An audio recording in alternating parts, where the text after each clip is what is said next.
On Easter Monday of the year 1453, an Ottoman army under the command of the ambitious young Sultan Mehmed II appeared before the gates of Constantinople.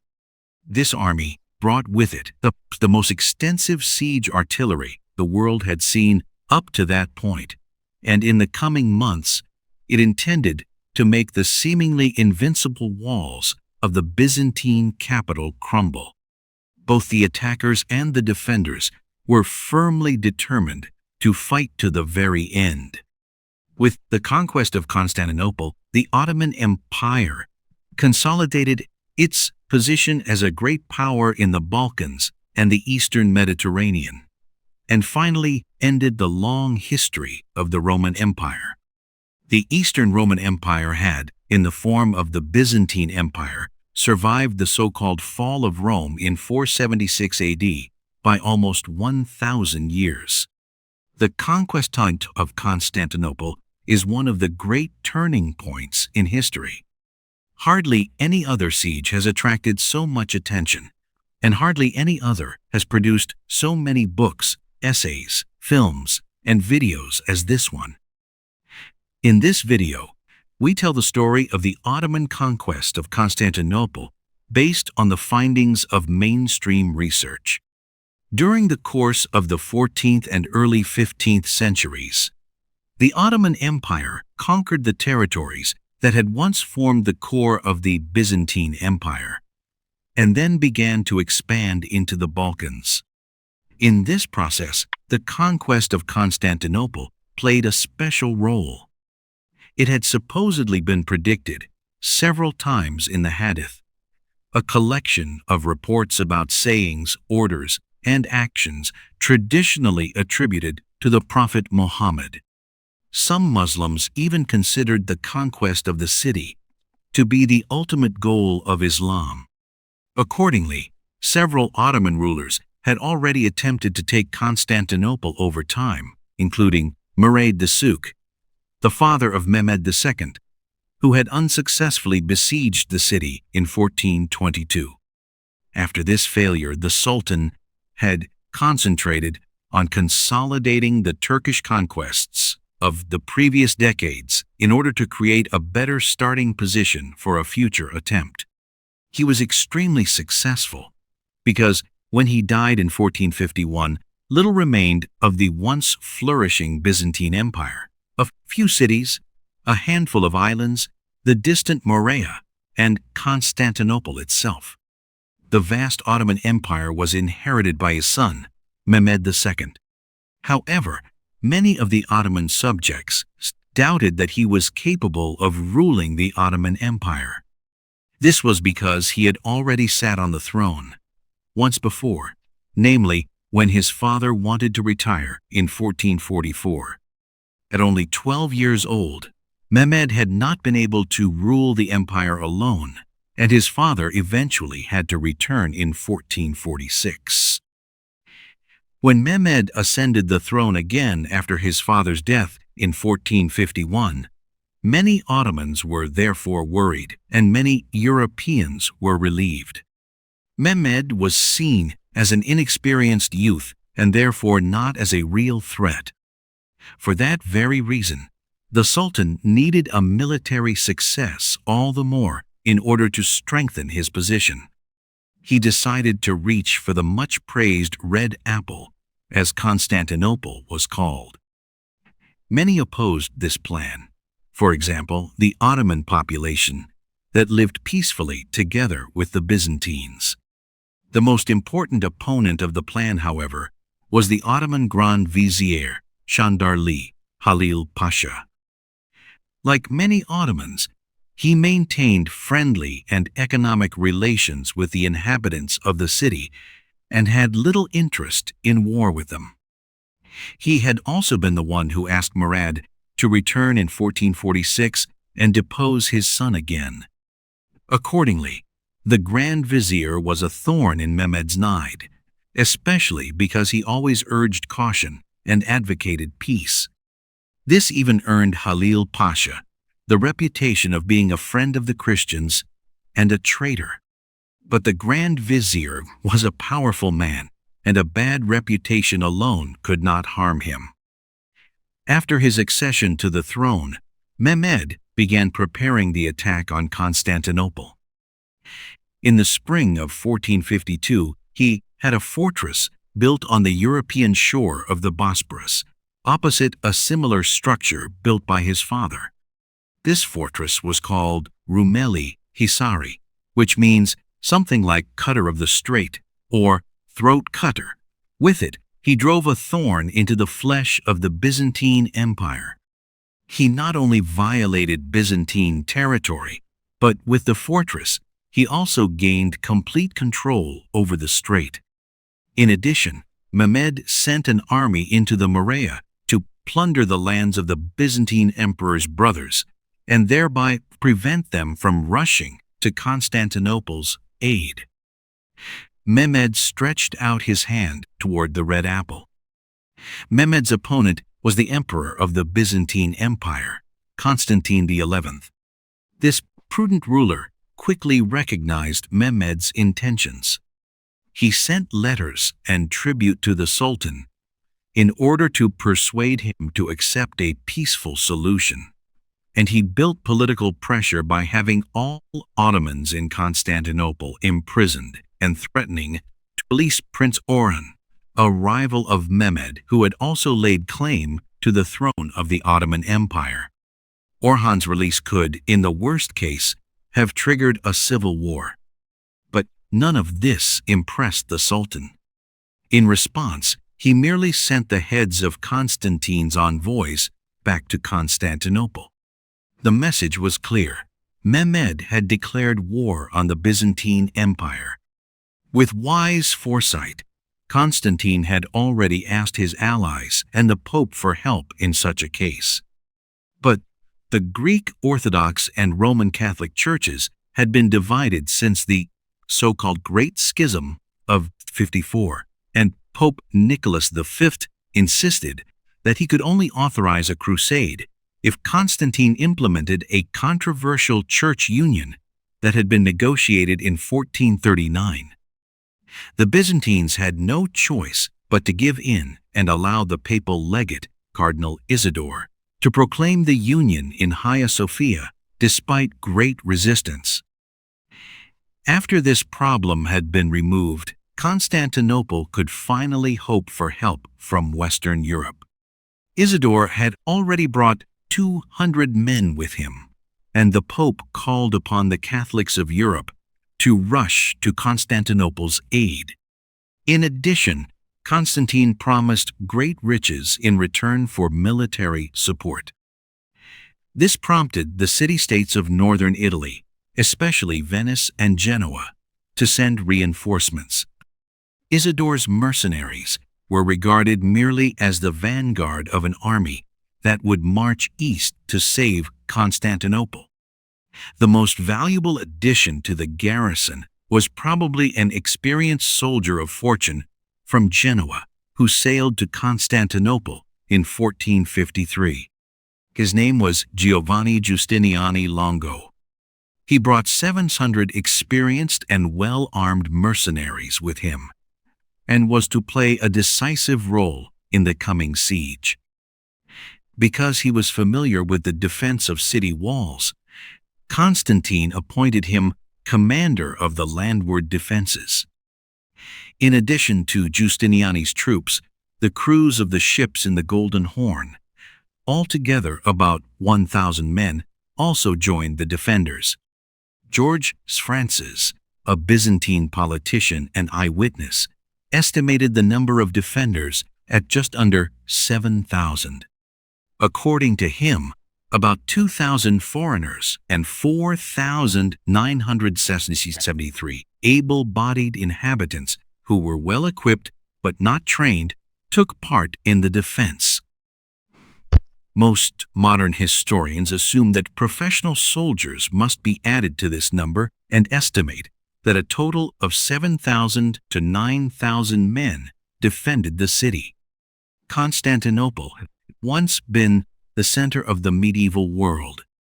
It connected Europe, Asia, and the Near East, and almost all trade between the Mediterranean and the Black Sea passed through the city. But the wars and catastrophes of the previous centuries had left their mark.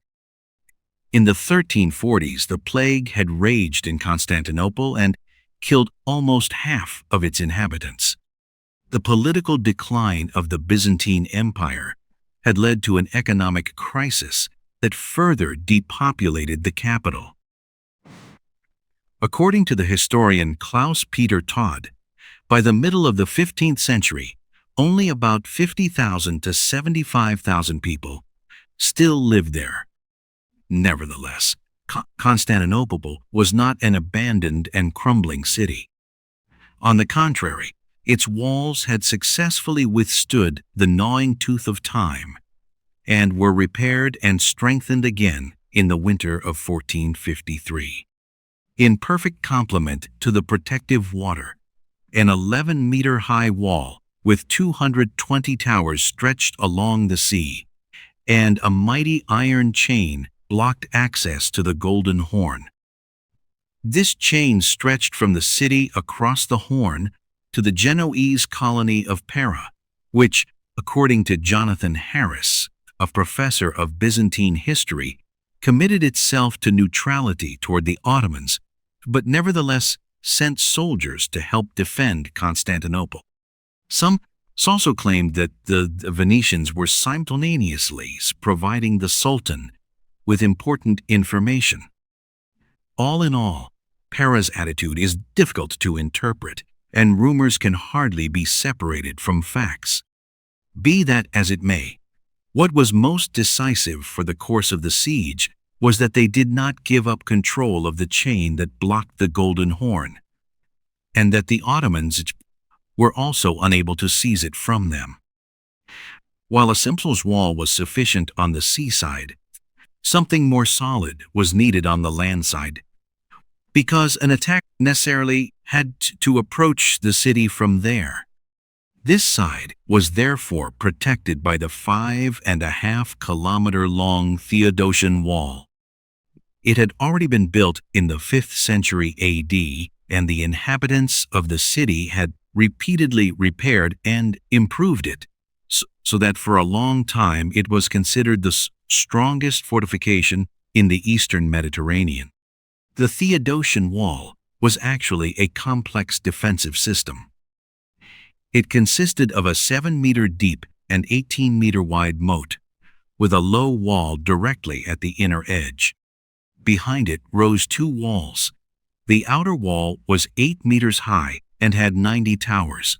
The inner wall was 11 meters high, 4.8 meters thick, and equipped with 66 towers. Numerous cannons and catapults stood ready on the tops of the walls to warmly welcome any attacker.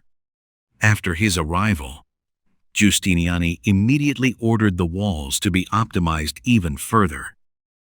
Under his supervision, the defenders deepened the moat, repaired the wall, and hung huge straw-filled cushions in front of it to soften the impact of Ottoman cannonballs. Giustiniani knew that he did not have enough men to occupy both the inner and outer walls, and therefore decided to place his men mainly on the outer wall and defend proactively from there, which meant making regular sorties. It was clear to everyone involved that the siege of Constantinople would be a race against time. Mehmed had to hurry because a relief army from the west could arrive at any moment, and it was difficult to supply such a huge army. In addition, he had to prove himself as a leader and silence his critics. If he could not overcome the walls of Constantinople within a useful period of time, it could be his end. The defenders, on the other hand, had to buy time wherever they could, because they had to hold out until help arrived. Although they were outnumbered, it looked as though they could succeed. They were well supplied, and everyone gathered food and valuables that were urgently needed to pay the foreign mercenaries. Ironically, the depopulation of the city caused by the catastrophes of the previous centuries, now came in handy, because thanks to it, there were open spaces that had been turned into farmland and now provided additional resources. When the siege began, the city was well supplied. Constantinople was not the sad remnant of an empire facing an overpowering enemy, as has often been claimed. On the contrary, it seemed as though Mehmed had stretched his hand toward the wrong apple.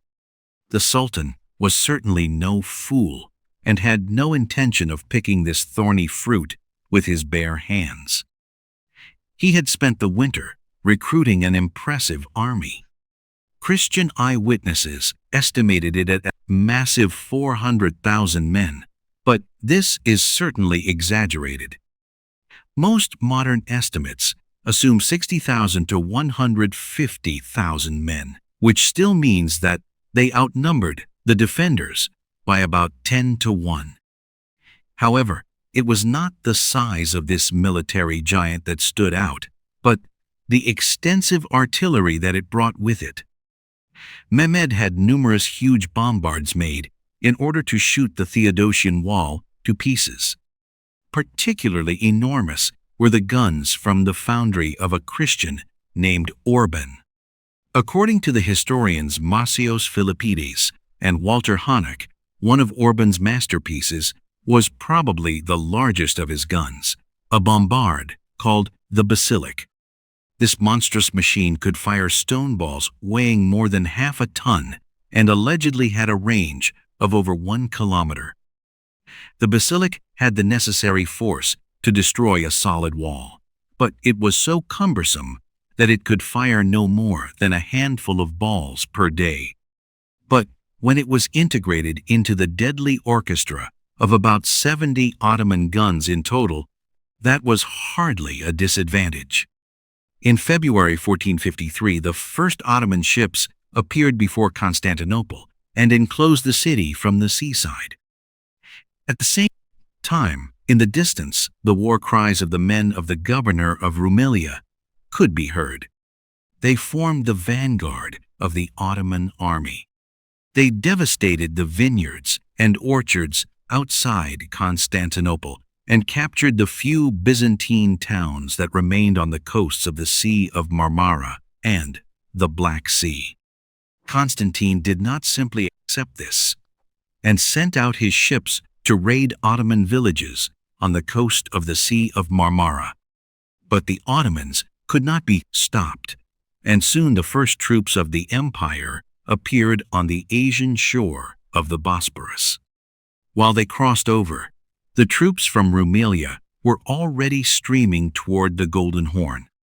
On April 6, 1453, the Sultan finally arrived with the main army. The heavy artillery, whose transport had taken more than 2 months, was already in position.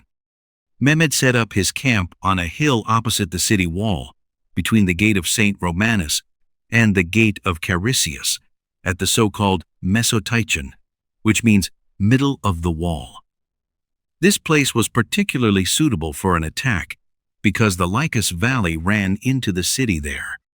As a result, the walls lay somewhat lower, allowing the Ottoman artillery to fire down on them. Mehmed arranged his army so that the palace corps, including the Janissaries, formed the center. The Anatolian troops formed the right wing, which reached as far as the Sea of Marmara, and the troops from Rumelia formed the left wing up to the Golden Horn. On the other side of the Golden Horn, Zaganos Pasha secured heights behind Pera with several thousand men. Zaganos Pasha was the second vizier and a close advisor of the Sultan. He was absolutely loyal and, in cases of doubt, always favored the warlike solution. In the early morning of April 6, the Ottoman army advanced to its siege positions along the land wall. Before the Ottoman guns opened fire, Mehmed called on Constantine one last time to surrender. If he handed over the city now and submitted to Mehmed, the Sultan would in return spare the lives and property of the inhabitants. Constantine refused. When Mehmed arrived, the defenders had long been prepared. Constantine and Justiniani positioned themselves with 3,000 men at the Mesotikion, while the Venetian sailors and Girolamo Minato took position at the second critical point, the Blockerney district. The remaining men were distributed along the wall. In addition, a small reserve under Lucas Notaras was kept ready. Notaras was, in a certain sense, the counterpart to Halil Pasha.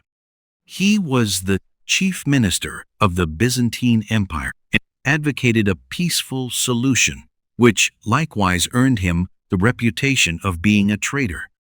Prince Orhan, who feared what Mehmed would do to him if he captured him, also joined the defenders and took up a position on the seawall.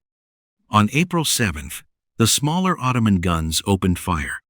Gradually, the larger bombards joined in until the batteries were finally complete on April 11. From then on, the Ottoman cannons did not fall silent for a minute. The Florentine merchant Jacopo Tedaldi estimated that they fired between 100 and 150 balls daily. The cushions on the walls achieved virtually nothing, so the walls soon began to bulge, and the defenders had to repair them as best they could. They used rubble and earth for this, which proved very effective, because the soft earth cushioned the impact of the cannonballs and still formed an effective obstacle, as the Ottomans had to discover during their first assault. Artillery, however, was only one of Mehmed's tools. Right at the beginning of the siege, he had an army of workers fill in the moat to create a level surface for the attack. At the same time, his miners searched for suitable places to dig tunnels, and the engineers began building additional siege equipment, for example, mobile shelters, so-called sows, and siege towers. On April 12, the Ottoman admirals Suleiman Baltoglu finally arrived with the rest of the Ottoman armada from Gallipoli. It anchored at Diplokionion, today's Beşiktaş. They did not immediately attack the chain across the Golden Horn, as some modern authors, such as David Nicole, write, but concentrate on cutting the city off from the outside world. This was a problem for the defenders, because now reinforcements arriving by sea could no longer land anywhere. On the walls, meanwhile, Justiniani lived up to his reputation. Every night, his men repaired the damaged wall, and every day they confronted the Ottoman attackers. Already in the first week, they repelled several smaller assaults. They used everything available to them. Their cannons were loaded with case shot, that is, artillery shrapnel, and had a devastating effect when they struck a group of attackers. In addition, the defenders rained an unceasing hail of arrows and other projectiles down on the men at the foot of the walls. In many cases, Justiniani and his battle-tested soldiers also went down into the moat and met the attacks directly at the foot of the wall in close combat. In general, the defenders did not hide behind their walls. Giustiniani relied heavily on sorties and repeatedly sent small troops out to ambush the Ottomans, attack their positions, or damage their artillery. Because this involved high risks, however, the defenders had to increasingly abandon such actions during the course of the siege, because their numbers were constantly shrinking, and every man was needed on the walls. Meanwhile, the Sultan, determined to do everything necessary, had two of the last Byzantine fortresses, Studios and Therapia, captured in order to secure his rear. His men took the defenders prisoner, brought them to Constantinople, and hanged them in front of the city walls. After 2 weeks, Mehmed decided that the time had come for an assault.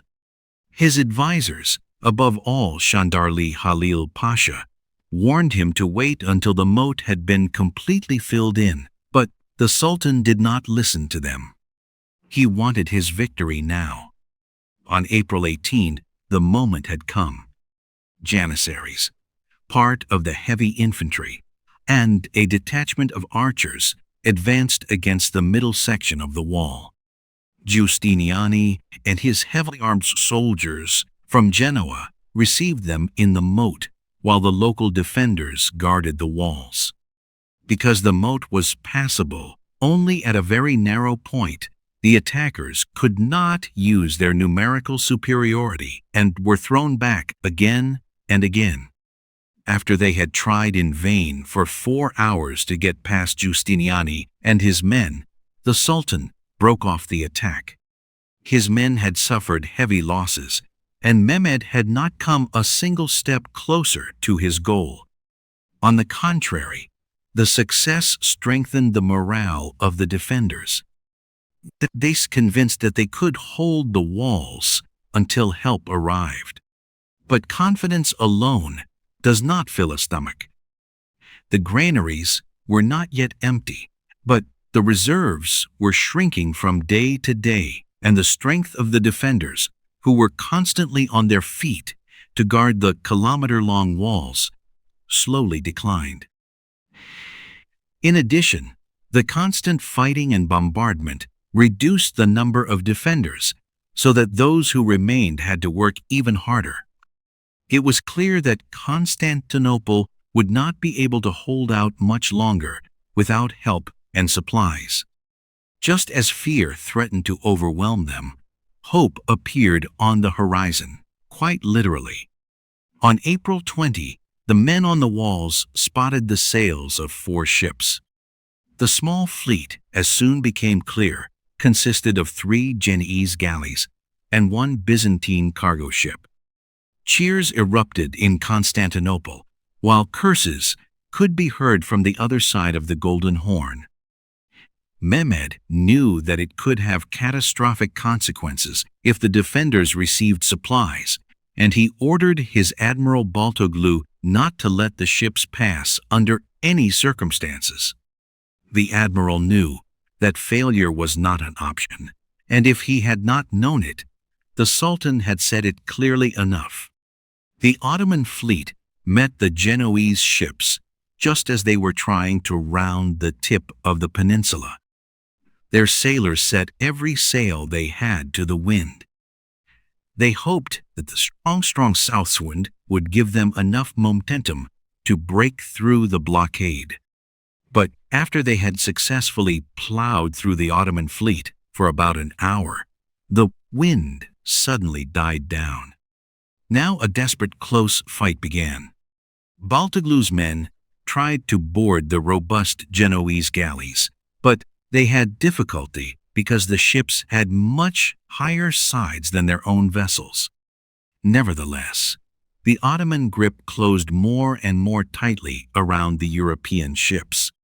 The battle lasted so long and was so fierce that the Genoese shot all their arrows and had to prevent the Ottomans from climbing onto their ships with stones and swords. In a final effort, they combined their strength by tying the galleys together into a floating fortress. Thanks to this, they were able to withstand the Ottoman boarding attempts, until the setting sun colored the waters of the Golden Horn red. The battle seemed almost lost when the wind suddenly rose again, and the newcomers finally managed to break through the blockade.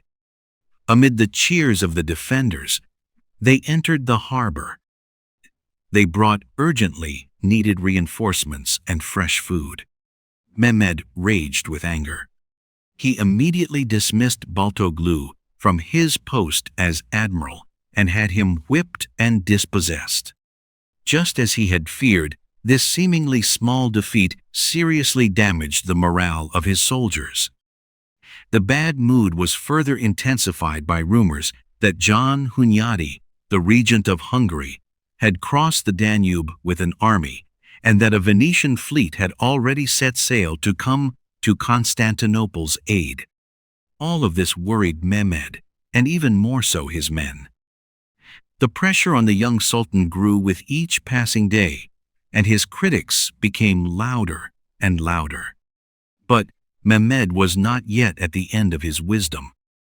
While his guns kept the defenders on edge and destroyed an entire tower and several meters of wall near the gate of St. Romanus on April 21, Mehmed was already secretly preparing his next plan. This was not entirely easy, because spies from both sides were everywhere, and Mehmed's plan was not exactly easy to hide. He wanted to bring, as the saying goes, the mountain to the prophet. The Sultan had his fleet transported overland into the Golden Horn. This was a strategic stroke of genius, because in this way the Ottomans could unexpectedly attack the city from the Golden Horn, which the defenders had considered inaccessible because of the chain. To put this plan into action, Mehmed had some of his most trusted men work day and night on a kind of road over which part of the fleet could be dragged behind Pera and launched back into the water near today's district of Qasim Pasha. On April 22nd, this shipload was finished, and around 72 ships were laboriously pulled up the hill by men and oxen, and then lowered into the Golden Horn. This crossing was covered by a barrage from Ottoman artillery that kept the ships in the Horn at a distance and drowned out the noise of the work. When the defenders saw the first ships entering the Horn, they were shocked. For them, it was a catastrophe, because now they had to stretch their limited troops even further. According to Jonathan Harris, the Ottomans did not even have to attack. Their mere presence forced the defenders to exhaust themselves. There was only one hope left for them. They had to seize the initiative and launch a counterattack. The problem was that the defenders could not agree on the details of this attack against the Ottoman ships in the Golden Horn, and therefore postponed it again and again. This gave the Ottomans time to add another trump card to their hand. They built a bridge of barrels and wooden planks across the Golden Horn, stable and wide enough to transport artillery over it. This connected the two Ottoman camps better, increasing the advantage of their numerical superiority because they could now move men and guns very quickly. Despite several attempts, the defenders did not succeed in destroying the bridge. Almost a week had passed since the Ottoman ships had entered the Golden Horn, when the defenders finally agreed and prepared an attack. On April 28th, shortly before sunrise, 4 or 5 ships rowed quietly away to set fire to the Ottoman ships, allegedly with Greek fire, the famous incendiary weapon of the Byzantines. But as they approached the Ottoman anchorage, the muzzle flashes of several cannons suddenly lit up in the darkness. A traitor had revealed the defenders' plan. The sailors defended themselves as well as they could, but they were sitting targets. 2 of the ships were sunk on the spot, and 50 men were killed. 40 others jumped into the water to swim to shore. They suffered an even worse fate. The Ottomans fished them out of the water and executed them the next day directly before the eyes of the defenders. The defenders' answer was equally brutal. They brought 260 prisoners of war onto the walls and hanged them one after another. At that moment, the spiral of violence escalated. Now there was no turning back. Both sides would fight to the bitter end. Soon despair spread through the city, because now the food was finally running out. The supplies from April 20 had also been eaten by now. With that, the morale of the defenders reached its lowest point. Whenever the Ottomans reduced the bombardment a little, crowds of men left the walls to help their families find food. At the beginning of May, Emperor Constantine finally had to confiscate all food, store it centrally, and begin issuing rations. While the poor worried about food, the rich worried about their money. Jonathan Harris explains that many of the wealthy inhabitants refused to make their fortunes available to the emperor. Therefore, he had to collect and melt down valuables from the churches so that he could continue paying the mercenaries. No one was willing to risk his life for free, especially not the foreigners. In the hope of a sign of Western support, Constantine sent a brigantine disguised as an Ottoman ship into the Aegean to look for a Christian fleet. While the situation in the city continued to worsen, the Ottomans were divided by rumors of a Hungarian relief army. Once again, it was Chandarli Halil Pasha who argued for a cautious approach and proposed withdrawal, while his opponents pleaded for continuing the siege. The Sultan knew that he had staked everything on one card. He could only move forward, and therefore ordered his men to intensify their efforts. The Ottomans intensified their efforts in every area.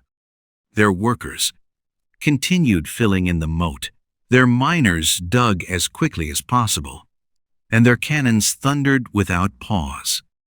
Now their balls rained down on the city from all sides, including from the Golden Horn. On May 7, the Ottomans launched their second major attack on the breach near the gate of St. Romanus.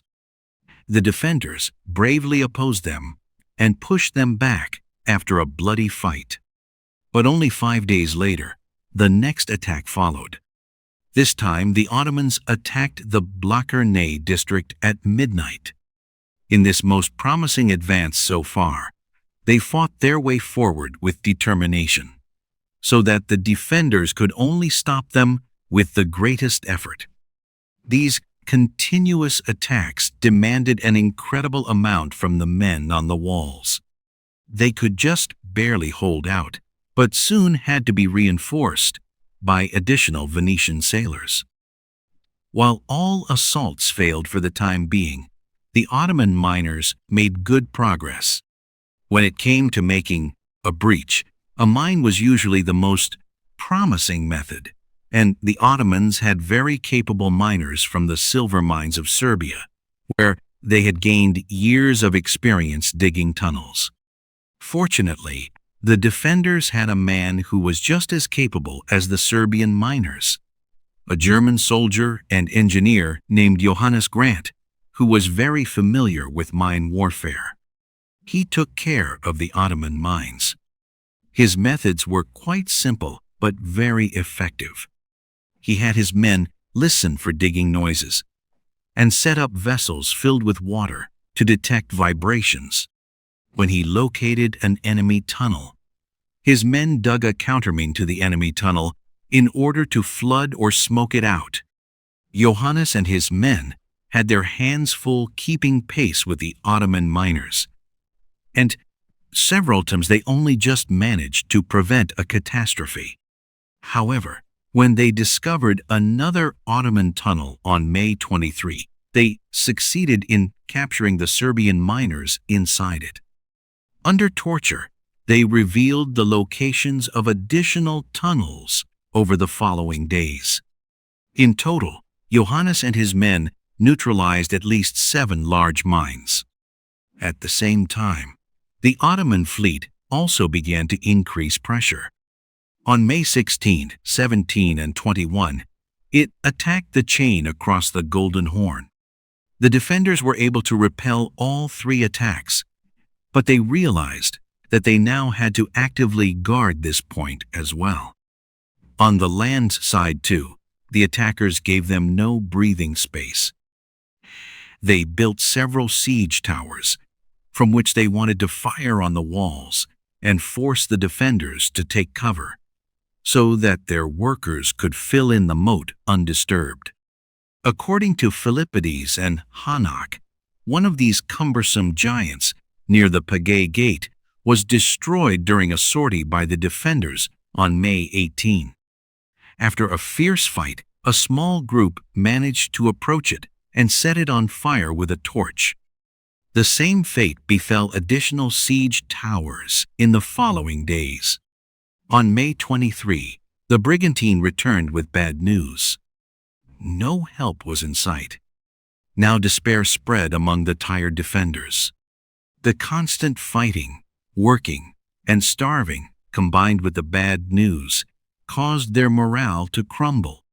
People spoke more and more loudly in the streets about capitulation, and in the smallest irregularity, they believed they recognized bad omens. They took refuge in prayers and masses. The mood became increasingly tense, and disputes broke out more and more often between Catholic and Orthodox Christians, between Venetians and Genoese, or between the commanders. Above all, Giustiniani and Notaras clashed. The defenders were physically and psychologically completely exhausted. But although the people were desperate and the granaries were empty, and Constantinople had so far defied all Ottoman attacks, the Sultan was under immense pressure, especially because conditions in his own camp were not much better. He had to act immediately. One last time, he called on the emperor to capitulate. But Constantine was still not prepared to give up his city. He wanted to hold on to it with his life. When Mehmed received this answer, he decided that the time had come to risk everything. He ordered his men to rest and prepare. The fate of Constantinople would be decided in the next attack. Now Mehmed's skill in psychological warfare became apparent. He made use of the fact that the defenders already had a sea of tents before their eyes, and had his troops light thousands of fires, make tremendous noise, and sing battle songs. The sight must have been heart-shattering. Giustiniani was on his feet all night, driving on the men who were preparing the walls for the coming assault. After 3 days of intense preparations, the Ottomans formed battle order in the early morning of May 29, about 3 hours before sunrise. Drums, trumpets, horns, and war cries shook the air as the attack began. This time, Mehmed's soldiers were everywhere. Even from the Golden Horn and from the sea, people tried to climb the walls. The main target, however, was still the middle section of the Theodosian wall, where the moat had now been completely filled in, and both walls were badly damaged. The first wave sent by Sultan consisted of the troops of his Christian vassals. They stormed toward the wall and tried to climb the repaired sections, but the defenders' projectiles caused them great difficulty and inflicted heavy losses. When the rear ranks saw what awaited them, they wanted to turn around and flee, but their Ottoman comrades blocked their way. After some time, Mehmed ordered his gunners to open fire and, without regard for anyone, shoot down everything between them and the walls. The first wave was almost wiped out by this, but it fulfilled its purpose and exhausted the defenders. When the cannons fell silent again, Mehmed sent in the second wave, made up of the better trained and more experienced troops of the Ottoman provinces. They too fought bravely and even managed to enter a breach near the gate of St. Romanus. But in the end, they too could not break through, so that Mehmed ordered the withdrawal at around 5:30. The provincial troops made way for Mehmed's final wave, the elite of his army, namely the palace troops and the Janissaries. The Janissaries had been trained from childhood and burned with desire to fight and die for their sultan. They were to deliver the decisive blow against the exhausted and desperate defenders. The rising May sun, though covered by powder smoke, made it clear that those who faced this final assault were vastly inferior to the attackers. Barely more than 500 archers defended the wall at the Golden Horn, while Giustiniani, with the rest of his mercenaries and the majority of the Greeks, in total only about 3,000 men, held the outer wall in the middle section. The rest of the defenses were also dangerously thinly manned. In some places, so thinly that a single man had to defend an entire section.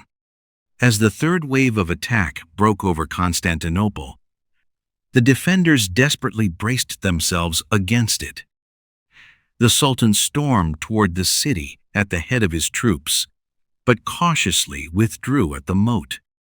The defenders fought with their last strength, but after another hour of bloody fighting, the Ottomans slowly gained the upper hand. How they actually broke through is not entirely clear, but the sources explain it with two misfortunes. First, an arrow or a bullet pierced the arm and chest of Giovanni Giustiniani Longo, so that he had to withdraw to his ship to have the wound treated. The loss of their leader confused the defenders, or possibly even triggered panic. But Giustiniani's injury alone does not explain the collapse of the defense. Only the second mishap made the chaos complete. Allegedly, the so-called Kirkoporta, a postern gate in the north of the Theodosian wall, had been forgotten and left open. Through it, the Janissaries were now able to enter, storm the inner wall, attack the defenders in the breaches from above, and finally open the gates for their comrades. Regardless of exactly how all this happened, it is certain that the defense now collapsed and the Ottomans began to pour into the city. With the Janissaries close on their heels, the defenders ran for their lives. The foreigners withdrew to the harbor to leave the city on their ships, while the Greeks rushed home to protect their families. Among the many who were killed was Emperor Constantine XI. Unfortunately, no details about his death are known, but he remained true to his word and gave his life in defense of the city. The emperor was dead, and Constantinople had fallen. Soon the Ottoman soldiers were everywhere in the city and slaughtered everyone who stood in their way. The bloodshed only stopped when the last resistance had been broken. Then the victors plundered the city, as was customary after a conquest. The Ottoman soldiers robbed, raped, and took slaves as they pleased. The booty was so enormous that the saying, "one who has been in Constantinople," continued for a long time in the Ottoman Empire to describe a rich man. After 3 days, the Sultan ended the plundering. Most historians estimate that about 4,000 people were killed in the final attack and the subsequent massacre alone, and that 30,000 were carried away as slaves in the following weeks. With that, the capital of the Byzantine Empire was practically depopulated. The Ottomans certainly also suffered heavy losses, but how high they were is unknown. With Constantinople, its defenders also came to an end. The emperor died during the final battle. Prince Orhan threw himself from the walls because he feared being captured by Mehmed. Chandarli Halil Pasha and Lucas Notaras were executed shortly after the victory. Giovanni Giustiniani Longo died on the way back to his beloved Genoa. All those who had been a thorn in the Sultan's side had perished. The conquest of Constantinople meant the end of Byzantium. Although Mehmed needed another 8 years to destroy the last remnants of the empire, the fall of Constantinople ended the 1,100-year existence of the Eastern Roman Empire. After the siege, Mehmed made Constantinople his new capital. It became his stable base on the European shore of the Bosporus and the pivot point for his further plans of expansion. And that was exactly what the Christians of Europe had feared. After Constantinople was conquered, the Sultan allegedly went directly to Hagia Sophia to proclaim the Muslim faith. With this, Mehmed had finally achieved the victory he so urgently needed. He had succeeded where the rulers of Islam had failed for centuries, and from then on he was known as Mehmed the Conqueror. If you enjoyed this video, then please consider becoming a member of our channel. The production effort is enormous, and the two of us create all of this together. Even a small amount of support helps us enormously.